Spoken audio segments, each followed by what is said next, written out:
कन्या राशि वाले बंधुओं, आप सभी का बहुत बहुत स्वागत है कन्या मंथन भिंड यूट्यूब चैनल में। तो कन्या राशि वालों, इस पूरे मार्च के महीने में आपके शरीर पर इन तीन देवी देवताओं का कब्जा रहने वाला है। तीन देवी देवता आपके जीवन को एक नई दिशा में लेकर जाएंगे।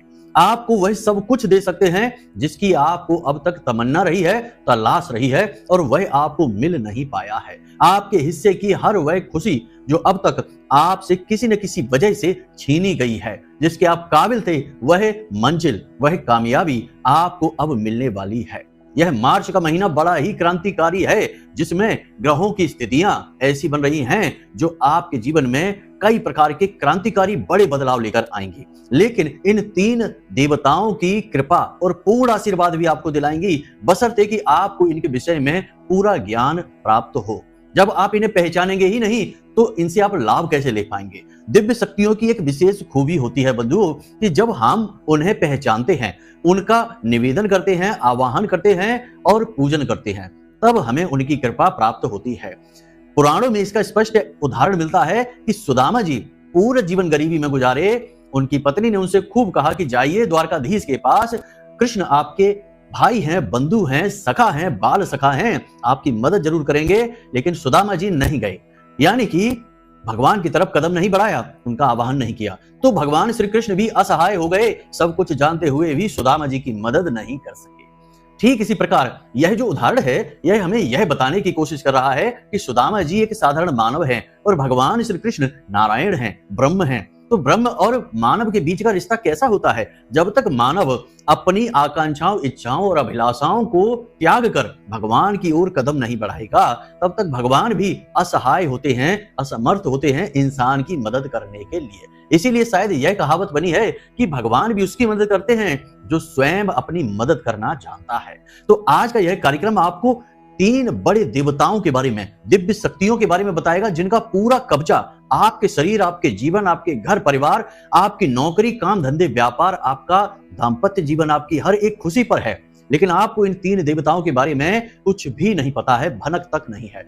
और यदि कहीं से आपको थोड़ी बहुत इनकी भनक मिलती भी है तो आप ध्यान नहीं देते हैं, क्योंकि आपको इतनी गहराई से किसी ने अब तक ये बातें बताई ही नहीं है। शास्त्रों के उदाहरणों के साथ, पूर्ण क्रिया विधि के साथ प्रमाणित करते हुए आज के इस कार्यक्रम में हम आपको इन तीन देवताओं के बारे में बताएंगे। और एक बात कि इन तीन देवताओं के बारे में समाज में किस प्रकार से चलन चल रहे हैं, क्यों लोग इन देवताओं से दूरी बनाते जा रहे हैं, जबकि ये तीन देवता आपको सब कुछ देने की क्षमता रखते हैं। असल में ये तीन देवता बने ही आपके लिए हैं, आपकी वजह से हैं, और आप इनको भूल चुके हैं। आपको इनके बारे में कुछ भी नहीं पता है। तो अब समय आ गया है कि जब आप इनके बारे में सब कुछ जानें, कैसे इन्हें खुश करना है। कहीं कोई देवता आपसे नाराज तो नहीं हो गया?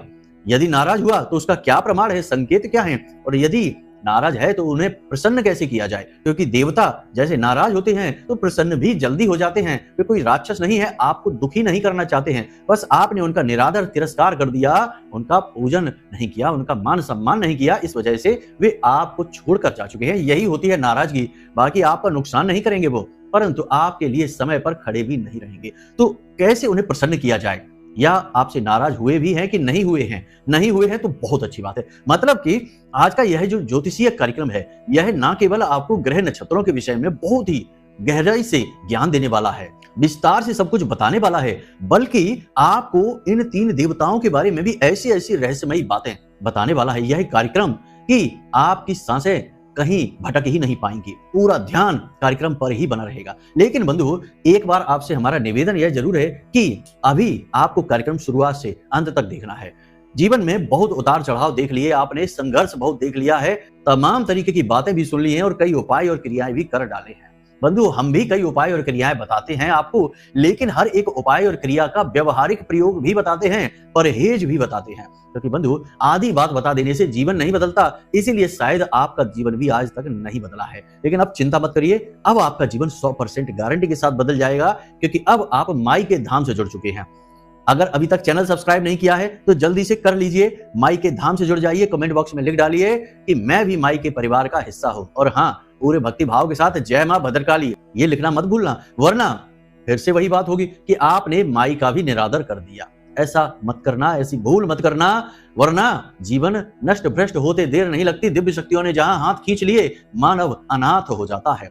शुद्ध अनाथ मानव वही कहा जाता है जिसके ऊपर उसकी संरक्षक दिव्य शक्तियों का साया नहीं है, उसे कोई बचा ही नहीं सकता है। फिर तो वही होता है जो नियति में लिखा होता है, या यूं कह दें कि नकारात्मक ऊर्जाएं उसके साथ करवाती हैं, भूत प्रेत पिशाच उसका शोषण करते हैं। कहने का मतलब यह है कि बंधुओं, वह नरकीय यात्रा से बेहतर है कि आप इस गुप्त ज्ञान को ग्रहण कर लें और जीवन में आगे बढ़ जाएं स्वर्ग की ओर दिव्य शक्तियों के साथ। तो चलिए बंधुओं, अब अपने मूल विषय को शुरू करते हैं।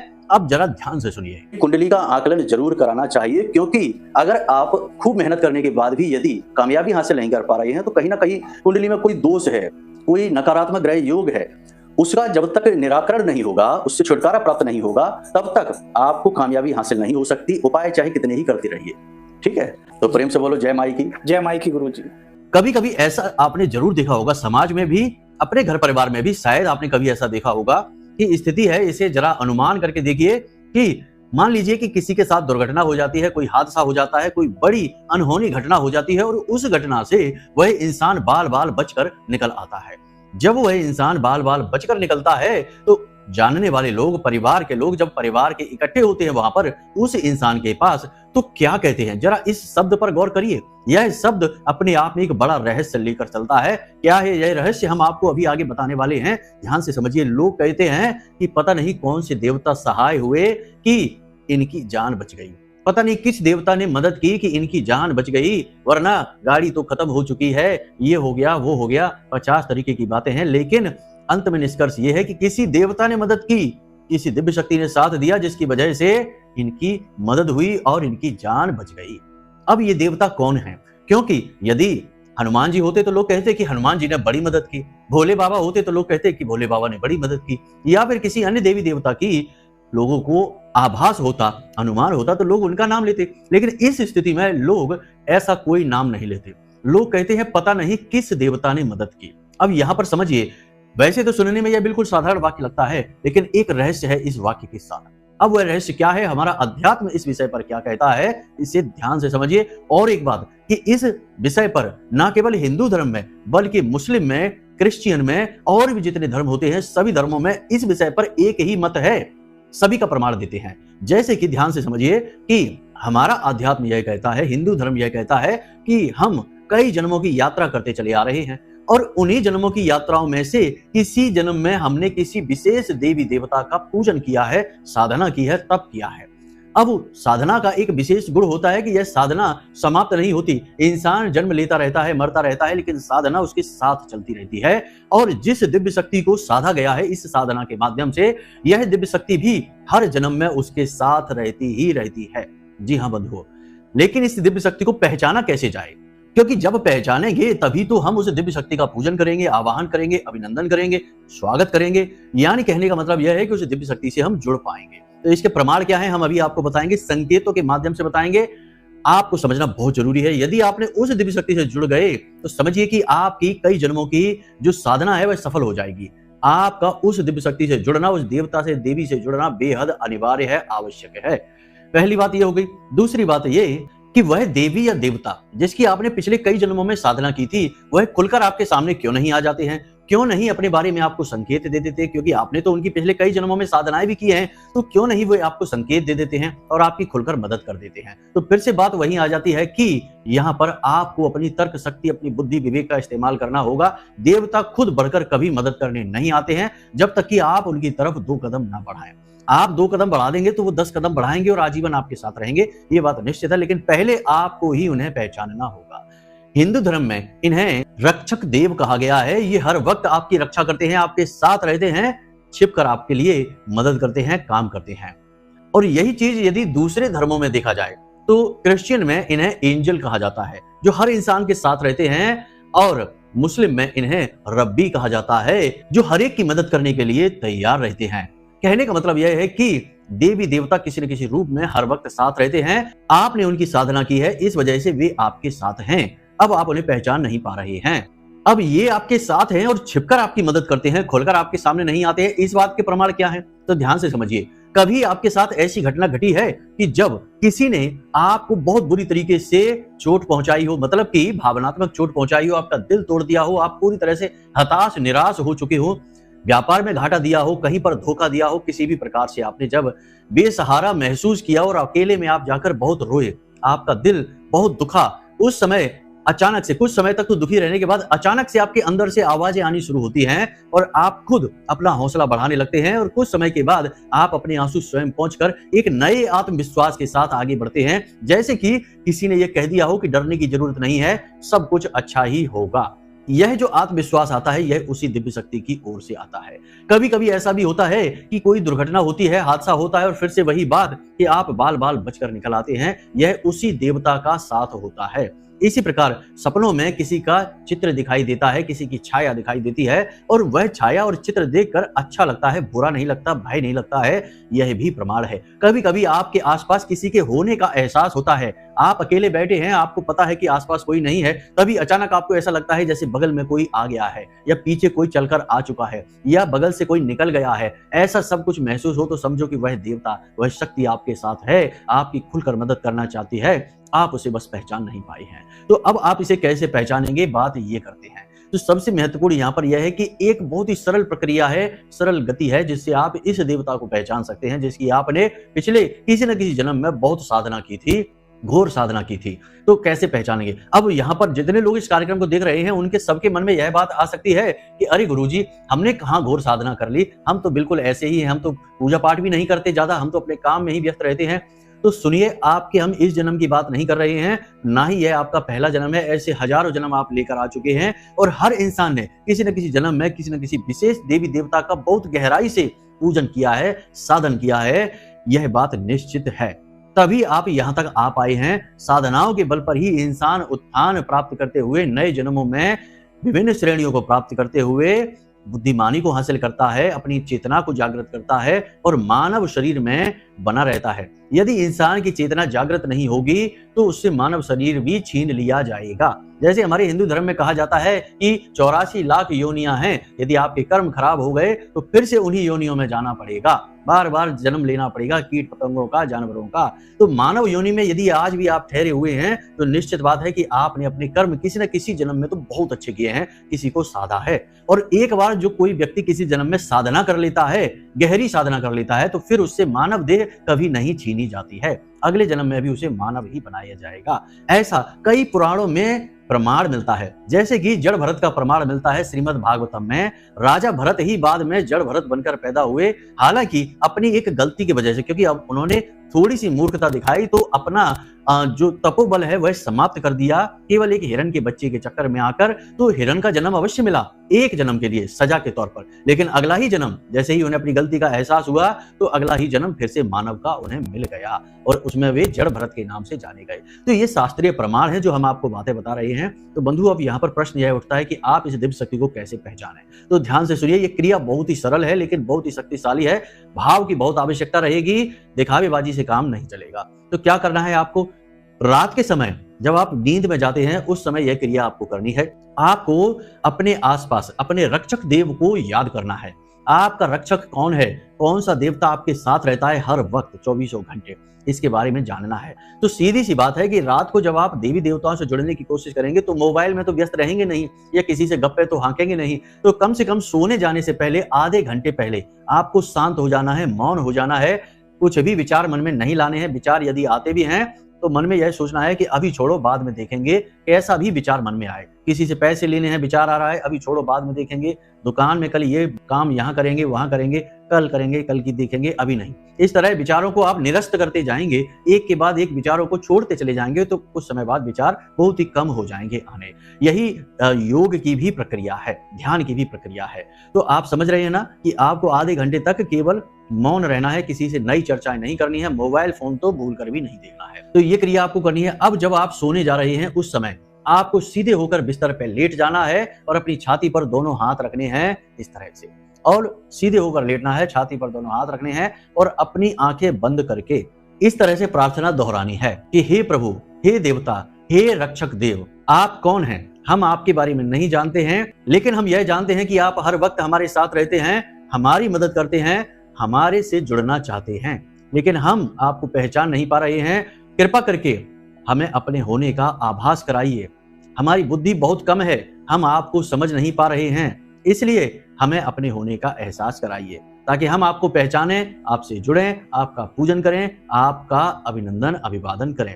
इस प्रकार से आपको प्रार्थना करनी है, हाथ ऐसे रख के, आंखें बंद करके, और फिर आपको सीधे सो जाना है।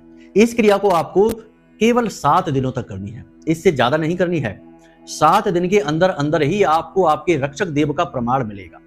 अब रक्षक देव कौन हो सकते हैं? कोई भी हो सकते हैं। हनुमान जी हो सकते हैं, शंकर जी हो सकते हैं, देवी माँ हो सकती हैं, दुर्गे माँ हो सकती हैं, कोई भी हो सकते हैं, या फिर छोटे छोटे देवी देवता होते हैं जो कि हमारे गांव देहातों में पाए जाते हैं, जैसे भूमिया सरकार हो गए, जैसे और तमाम तरीके के बाबा हो गए, पंडोखर वगैरह के। तो इस तरीके के तमाम नाम होते हैं, ऐसे भी हो सकते हैं। लेकिन जो दिव्य है सो दिव्य है, मानव से तो ऊपर ही है। तो वे अपने होने का आपको एहसास कराएंगे, आपको डर नहीं लगेगा। सपने के माध्यम से आपसे किसी न किसी प्रकार से सांकेतिक रूप में जुड़ने की कोशिश करेंगे। जैसे ही आपको एहसास हो, पता चले, आप तुरंत उनके स्थान पर जाइए, उनका धाम ढूंढिए और वहां पर जाकर उन्हें प्रसाद चढ़ाइए, नारियल चढ़ाइए, भोग लगाइए और उनका अभिवादन करिए, उनका पूजन करिए। बस ये क्रिया आपको करनी है। आप देखेंगे कि दूसरे ही दिन से चमत्कार होने शुरू हो जाएंगे। ये बहुत जरूरी है, लोगों को इसके विषय में भनक तक नहीं है, बस लोग कही सुनी बातें कहकर आगे बढ़ जाते हैं। पहली चीज तो यह है। अब एक देवता के बारे में अभी तक पता लग पाया है, अब 2 देवता और हैं। तो 2 देवता हैं जिनके बारे में तो आप जानते भी हैं, परंतु इनका आप नाम लेना भूल गए हैं, इनके बारे में भूल गए हैं। तो क्या करना है? पहले है आपके कुल देवी या देवता, बहुत ही ज्यादा जरूरी हैं। वे आपके साथ तो हैं ही, आपके पूरे कुल के साथ हैं, पूरे कुल के रक्षक हैं। सदियों से उनका पूजन आपके कुल में होता चला आ रहा है, लेकिन अब शायद 1 पीढ़ी, 2 पीढ़ी, 3 पीढ़ी से उनका पूजन होना बंद हो गया है। तो अब आपको उनके बारे में भी पता करना है। कौन है आपकी कुल देवी या देवता? आपको अपने गांव देहात में जाना है, घर के बड़े बुजुर्गों से चर्चा करनी है, परिवार के दूर दराज के रिश्तेदारों से चर्चा करनी है, आपको जरूर पता लग जाएगा। यदि पता नहीं लगता है तो आप हमें कमेंट करके बताइए, या फिर व्हाट्सएप मैसेज करिए या फोन करिए, नंबर हमने वीडियो में दे दिए हैं। अगले कार्यक्रम में हम कैसे कुल देवता को पता लगाया जाता है, इसके विषय में एक बहुत ही शक्तिशाली उपाय क्रिया आपको बता देंगे। आप उसे करेंगे, 7 दिन के अंदर आपके कुल देवी देवता खुद आपको दर्शन देंगे, आपको अपने बारे में सब कुछ स्पष्ट बताएंगे सपने के माध्यम से। प्रत्यक्ष साक्षात्कार के बारे में तो सोचना भी नहीं, क्योंकि देवी देवता को प्रत्यक्ष रूप से देख पाना हम मानव देह के बस की बात नहीं है, ये बात याद रखना। तो सपने में साक्षात्कार हो जाएगा। तो कुल देवी या देवता, और तीसरे हैं पितृ देवता। पितृ देवता आपके पितृ पूर्वज हैं, आपके रक्षक हैं, आपके पालनहार हैं, आपके घर के पहले सिक्योरिटी गार्ड हैं, पहले रक्षक हैं। तो इनके बारे में तो आपको जानना ही होगा। तो क्या है, ये पितृ देवताओं को आप बुरा भला कभी ना कहें, पितरों को बुरा भला नहीं कहें, पुरखे पूर्वजों का। कुछ लोगों को हमने देखा है कि लोग ये कहते रहते हैं, हमारे तो पुरखे ही मूर्ख थे, हमारे तो पुरखों ने कुछ किया ही नहीं, हमारे लिए कुछ किया ही नहीं, केवल खाते रहे और जीवन का आनंद लेते रहे और चले गए इस संसार को छोड़कर, अपनी आने वाली पीढ़ी के बारे में कुछ सोचा ही नहीं। इस प्रकार के लोग बातें करते हैं अपने पितृ पूर्वजों के विषय में। ये बातें आपको नहीं करनी है। दूसरा कि प्रतिदिन रात्रि के समय कुत्ते को भोजन अवश्य कराएं। प्रतिदिन नहीं करा सकते, कोई बात नहीं, तो सोमवार के दिन तो कुत्ते को रोटी अवश्य खिलाएं। कुत्ते को रोटी आप खिलाएं तो उसको सरसों के तेल से उसे चुपड़ दें, थोड़ा सा सरसों का तेल उसके ऊपर लगा दें और उसे अपने दाहिने हाथ से खिलाएं और दक्षिण दिशा की ओर मुख आपका होना चाहिए। ऐसे आप कुत्ते को एक रोटी खिला दें, सोमवार के सोमवार खिलाएं। आपके पितृ आपसे प्रसन्न रहेंगे, आपसे जुड़े रहेंगे। याद रखना कि आपकी शरीर पर, आपके प्रॉपर्टी पर, आपके जीवन पर आपके पितृ देवताओं का पूरा कब्जा है, पूरा नियंत्रण है, क्योंकि आपका सब कुछ उन्हीं की देन है। आपके कुल देवी देवता का भी है, क्योंकि कुल देवी देवता का भी पूरा योगदान है आपके कुल को बचाकर यहां तक लाने में कि आप आज जीवन को जी पा रहे हैं। इसी प्रकार आपके रक्षक देव का भी पूरा योगदान है। आपको आज जब आप इस कार्यक्रम को देख रहे हैं, किसी भी स्थिति अवस्था में हैं, यहां तक पूरी तरह से बचाकर लाने में आपके रक्षक देव का पूरा हाथ है। जी हाँ बंधुओं, क्योंकि अब आप सोचेंगे कि इसमें कौन सी बड़ी बात है। आप एक सांस अभी ले रहे हैं, अगली सांस आपको मिलेगी या किसी को भी मिलेगी, इसकी क्या गारंटी है? किसी को कुछ नहीं पता। लेकिन आपने इतनी अवस्था तक जीवन जिया कि आपने कई वर्ष का एक अच्छा जीवन जी लिया, उतार चढ़ाव भरा, तो यहाँ पर आपके रक्षक देव ने आपकी हर पल मदद की है।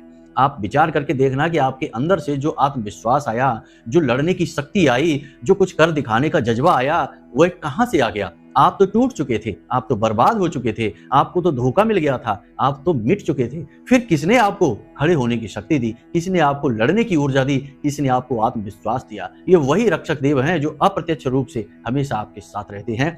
हमारा हिंदू धर्म तो यहाँ तक कहता है कि जब हमारा अंतिम समय आता है, यानी हर मानव का अंतिम समय आता है, तो उसके रक्षक देव उसके सामने साक्षात प्रकट होते हैं। जी हाँ बंधु, इसीलिए आपने देखा होगा कि जो लोग मरणासन्न होते हैं, मरण शैया पर होते हैं, मरण धर्म होते हैं, वे लोग ऐसी बातें करते हैं कि उन्हें कोई दिखाई दे रहा है, देखो यहाँ पर कोई खड़ा है, देखो वह हमसे कुछ कह रहा है, वह हमसे कह रहा है कि अब चलो। ये वही रक्षक देव हैं जो प्रकट हो जाते हैं साक्षात उसी इंसान के लिए और उससे कहते हैं कि बंधु, हमारे भाई, हमारे प्रिय, अब चलो इस संसार से विदा होने का समय आ गया है। बंधु, ये सारी बातें भयभीत करने के लिए नहीं है, ये सारी बातें आपको जागृत करने के लिए हैं। कोई भी नहीं बताएगा ये बातें आपको, साधना के अनुभवों से ये बातें पता चलती हैं, अनुभूतियां होती हैं, तब पता चलती हैं। लिखी पढ़ी की तो 100 बातें होती हैं, कही सुनी की 1000 बातें होती हैं, लेकिन मूल सार तत्व एक ही होता है। वही हमने आपको इस कार्यक्रम के माध्यम से देने की कोशिश की है। यदि अच्छा लगा हो सब कुछ तो कमेंट में बड़े प्रेम के साथ जय माई की अवश्य लिख देना। माई के धाम से यह कार्यक्रम प्रसारित हो रहा है। हमारी कही हर एक बात की हम पूरी जिम्मेदारी लेंगे और आपसे हम यही कहेंगे कि बस अपने देवी देवताओं से जुड़ जाइए, आपका उद्धार निश्चित है। ग्रह नक्षत्र इस महीने, मार्च के महीने में आपको बहुत कुछ देने को तैयार हैं। बस सकारात्मक ऊर्जा की आवश्यकता है और उद्धार हो जाएगा। एक धमाका होगा कामयाबी का और रातों रात पासा पलट जाएगा। बंधुओं, ये बातें कही जाती हैं, सच हैं तभी कही जाती हैं। झूठ, अनाप शनाप बातें चलन में इस तरह नहीं आती। कहावतें भी तब बनती हैं जब व्यवहारिक जीवन में कहीं ना कहीं ऐसा देखा जाता है। तो ये बातें हम जो आपको कह रहे हैं ये सत्य हो जाएंगी, बस आपको सारी बातों को समझकर जीवन में उतारना होगा। चलिए बंधुओं, आज के कार्यक्रम को यहीं पर विराम देते हैं। हमेशा हंसते रहिए, मुस्कुराते रहिए, सकारात्मक रहिए और महामाई पर अपनी आस्था और विश्वास बनाकर रखिए। यदि आपको कुंडली विश्लेषण कराना है, कोई प्रश्न मन में आए तो नंबर वीडियो में दिया है, फोन करिए, अभी सारी जानकारी ले लीजिए। तो चलिए बंधुओं, प्रेम से बोलिए जय माई की। महामाई आपका कल्याण करेंगे।